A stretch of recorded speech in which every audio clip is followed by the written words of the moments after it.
Drive through the suburbs of North Dallas on any given afternoon. Past the gated entrances.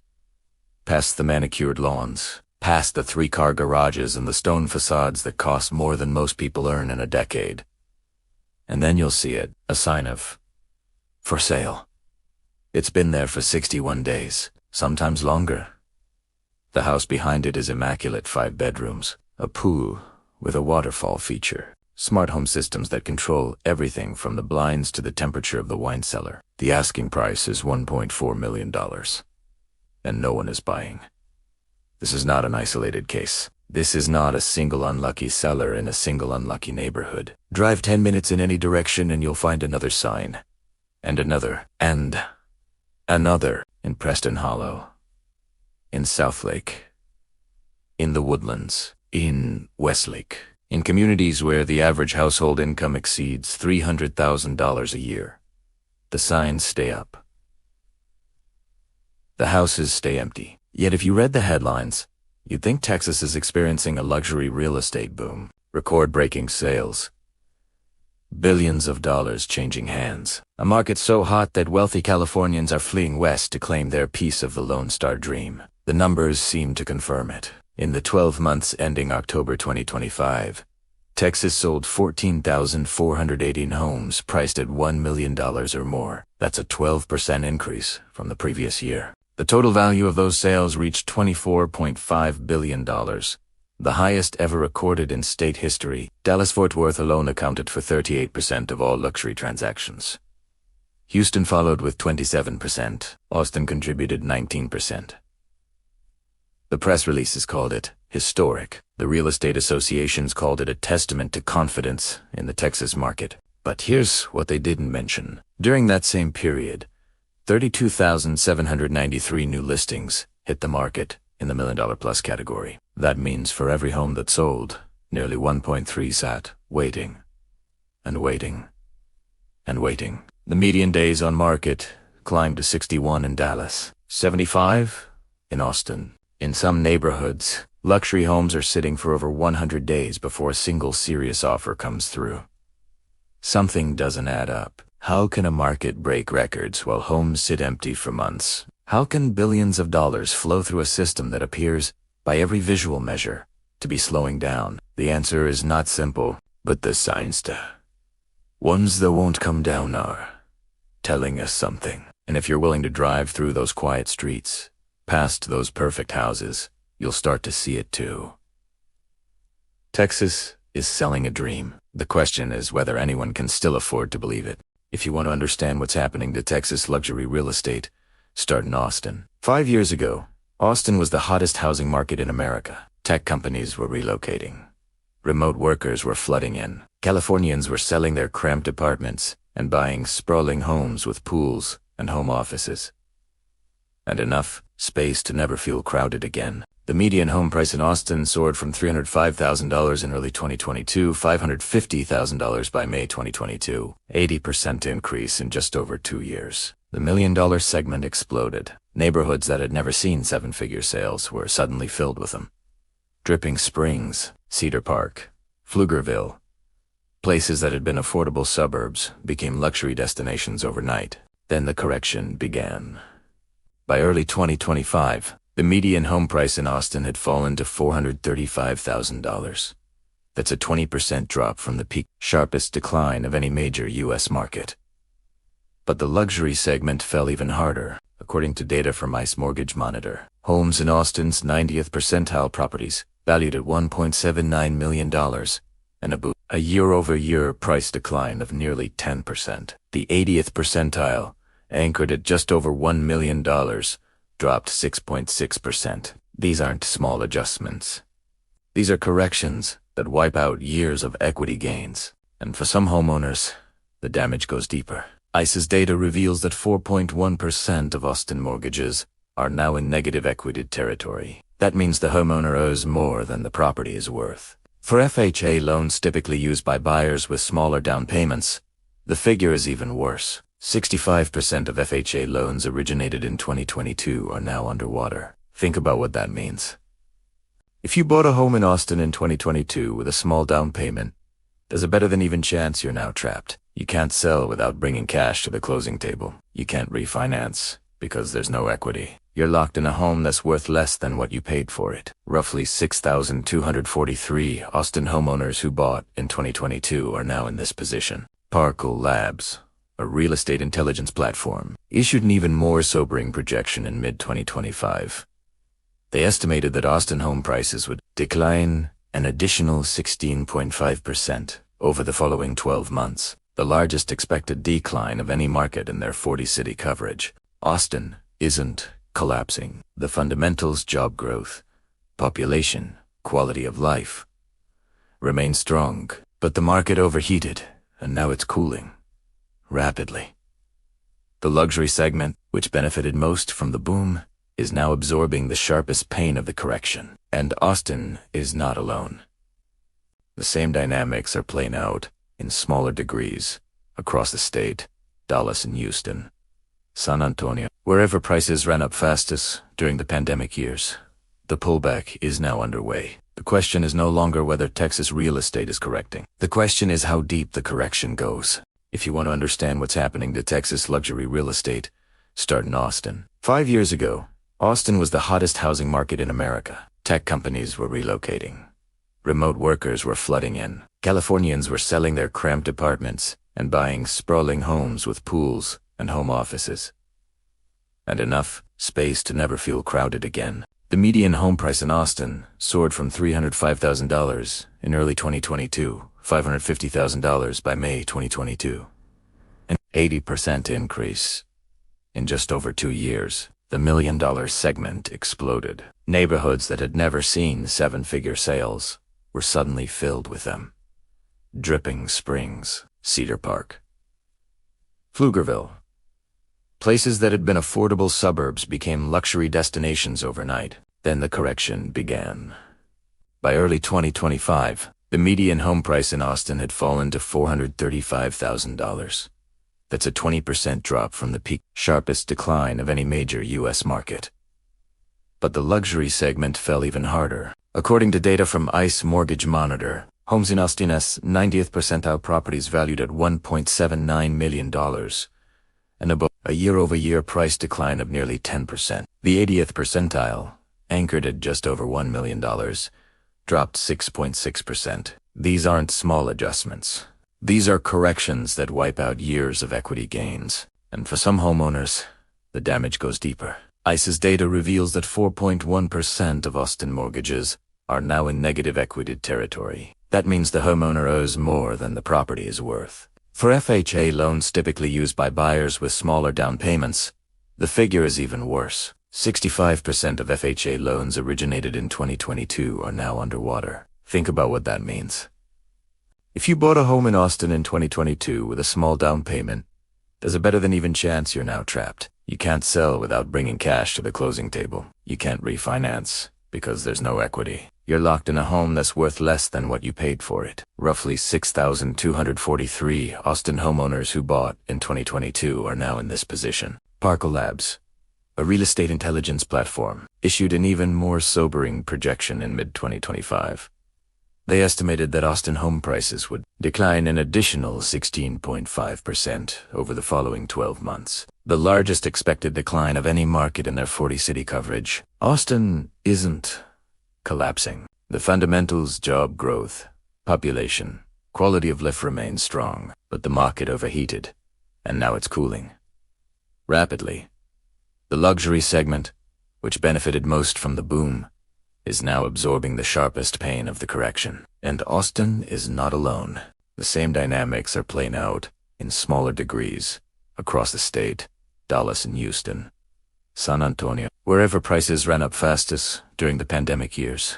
The pullback is now underway. The question is no longer whether Texas real estate is correcting. The question is how deep the correction goes. Here's something the sales numbers don't capture. Over 80% of existing Texas homeowners are sitting on mortgages with interest rates below 6%. Many locked in rates below 4% during 2020 and 2021.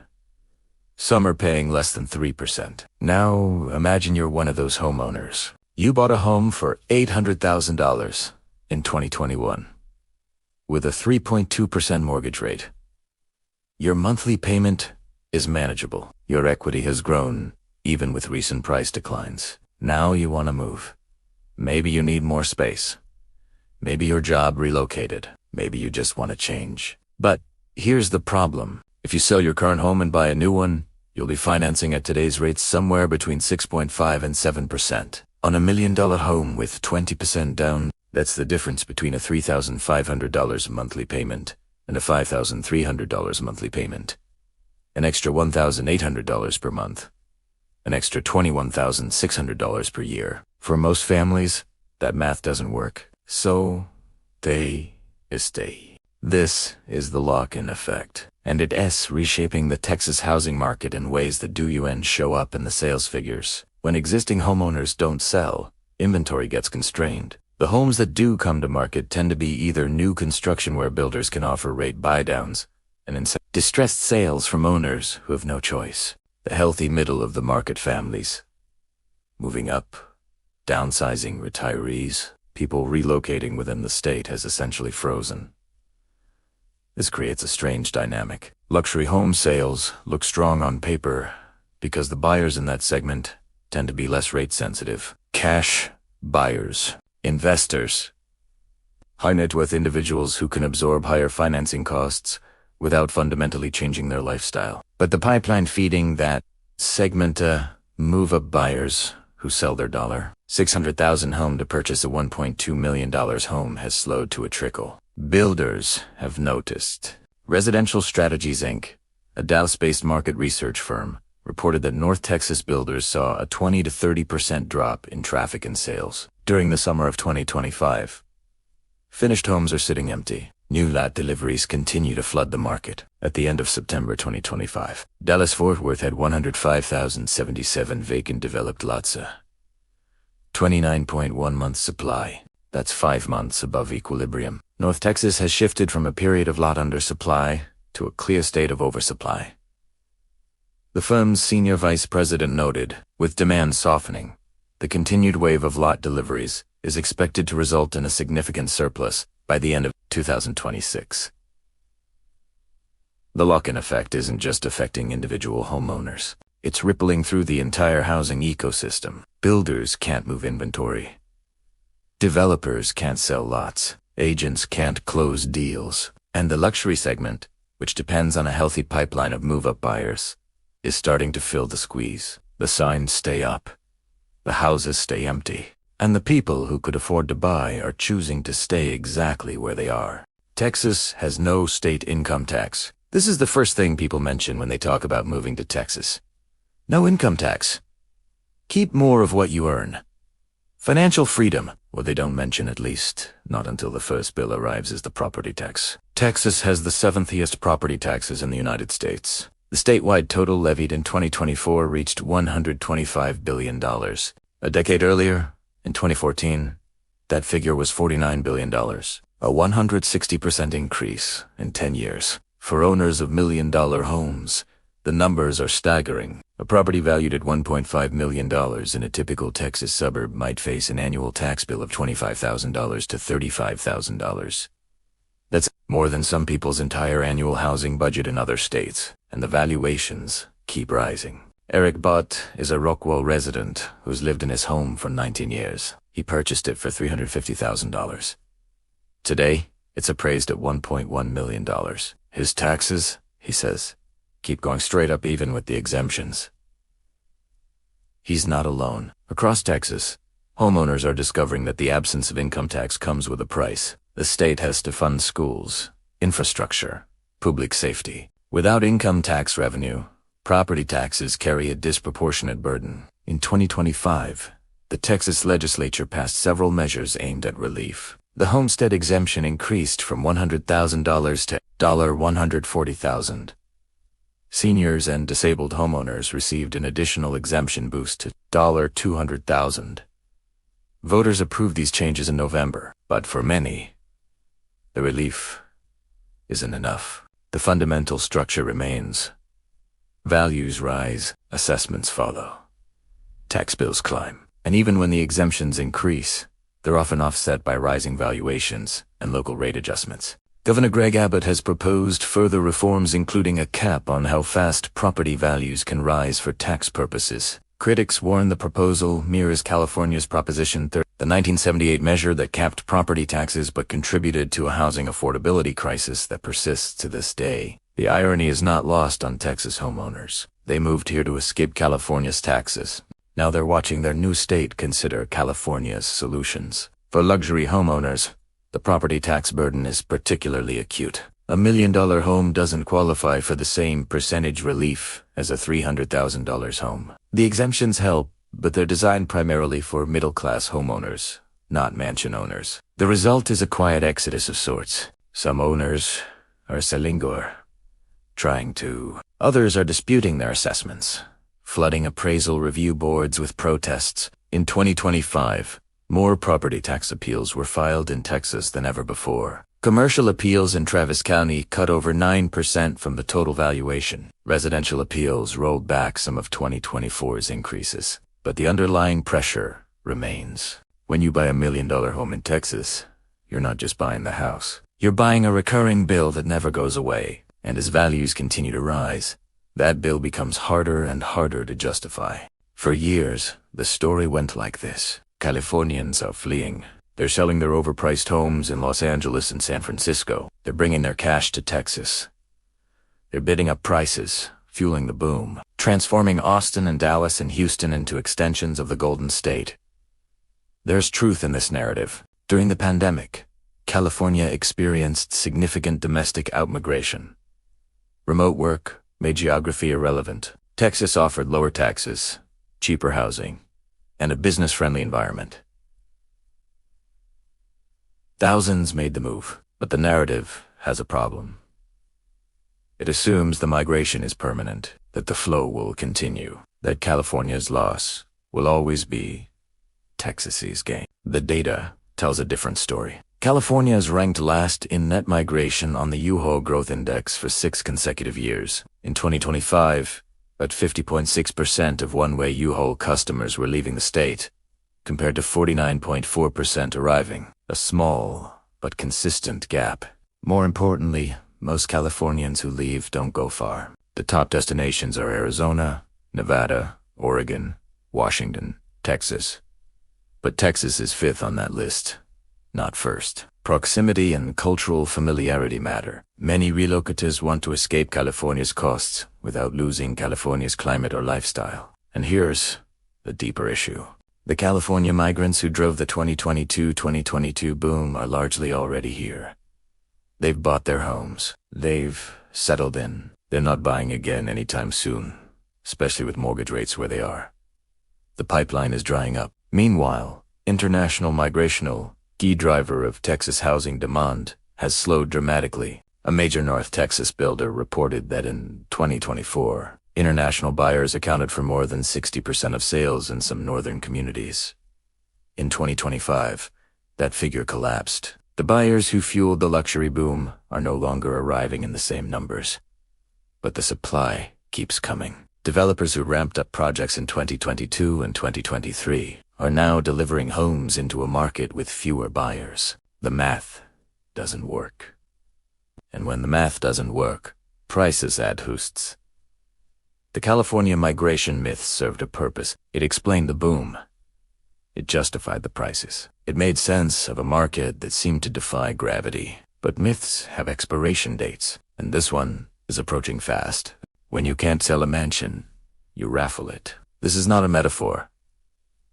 In 2025, multiple Texas homeowners turned to sweepstakes and contests to move properties that traditional sales couldn't budge. A 3-story lake, LBJ waterfront home in Kingsland complete, with a private elevator, heated pool, and 2-story boat dock was offered through a raffle. Entry price, a few dollars. Potential prize, a multi-million-dollar property. A 76-acre hill country ranch near Mason was put up for raffle at $6.40 per entry.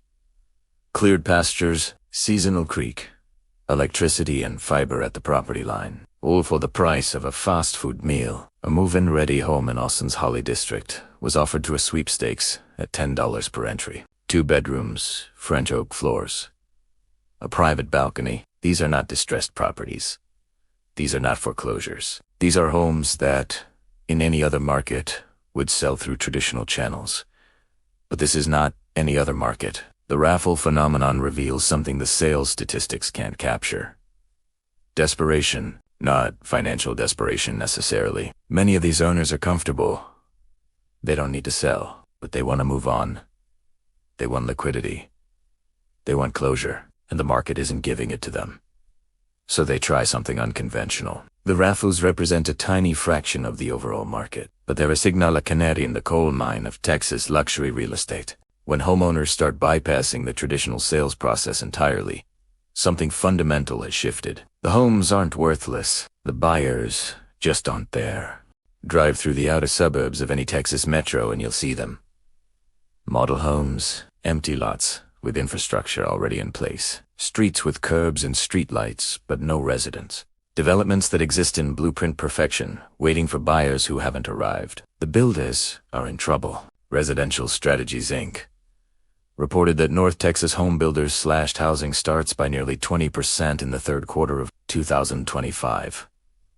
Traffic and sales dropped 20 to 30% as market conditions deteriorated over the summer. The problem isn't construction capability. The problem is demand. Texas builders are skilled at one thing above all: moving inventory. During the boom years, they couldn't build fast enough. Homes sold before completion. Waiting lists stretched for months. Builders raised prices mid-construction because they could. Now they're offering incentives, rate buy-downs to make monthly payments more affordable. Closing costs, credits to reduce upfront expenses.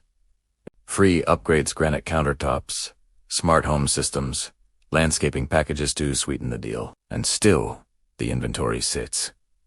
The luxury segment faces a particular challenge. Builders who pivoted toward higher-end homes during the boom are now stuck with product that is harder to move. A $400,000 home with incentives might attract a first-time buyer willing to stretch their budget. A $1.2 million home with incentives is still a $1.2 million home.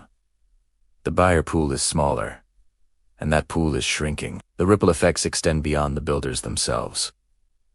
Subcontractors face reduced work. Material suppliers see slower orders. Real estate agents who specialized in new construction find fewer commissions. The Texas Real Estate Research Center projects a slower 2026, with approximately 40,000 starts down from previous years. And that number could fall further if mortgage rates don't drop. There has to be something to stimulate the market. One researcher noted. So far, that something hasn't arrived. So, Texas sold more million-dollar homes in 2025 than ever before. The headlines are accurate, the numbers are real. And yet, homes are sitting for months. Prices are being cut. Builders are slashing starts. Homeowners are raffling properties they can't sell. The California migration that fueled the boom has slowed. The lock-in effect has frozen the move-up market. Property taxes continue to climb. How do you reconcile these realities? You don't. Because the Texas mansion paradox isn't a puzzle to be solved. It's a condition to be understood. The luxury market is beef. At the very top, trophy properties in Highland Park, custom estates in Westlake, waterfront compounds in the Woodlands. Demand remains. Wealthy buyers with cash or financial flexibility continue to transact. These sales show up in the record-breaking statistics.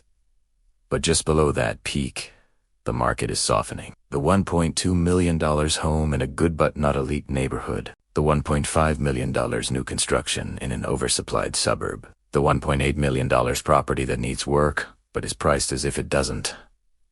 These homes are lingering, and their owners are discovering that $1 million doesn't mean easy sale. It just means expensive carrying costs. While you wait, the Texas real estate market is not collapsing. The fundamentals: population growth, job creation, business, climate remain strong. People will continue moving to Texas. Homes will continue to sell. But the gold rush is over. The easy money has been made. What remains is a more complicated market. One where price matters. Where timing matters. Where the difference between selling in 30 days and selling in 6 months can come down to strategy, positioning, and luck. The signs in those North Dallas suburbs will eventually come down. Some homes will sell. Others will be withdrawn. A few might be raffled. But the paradox record sales. Empty houses will persist. Because it's not a glitch in the data. It's a reflection of a market in transition. Texas is still selling the dream. The question is how many buyers are left to believe it, and whether the dream, as it was once understood, still exists at all.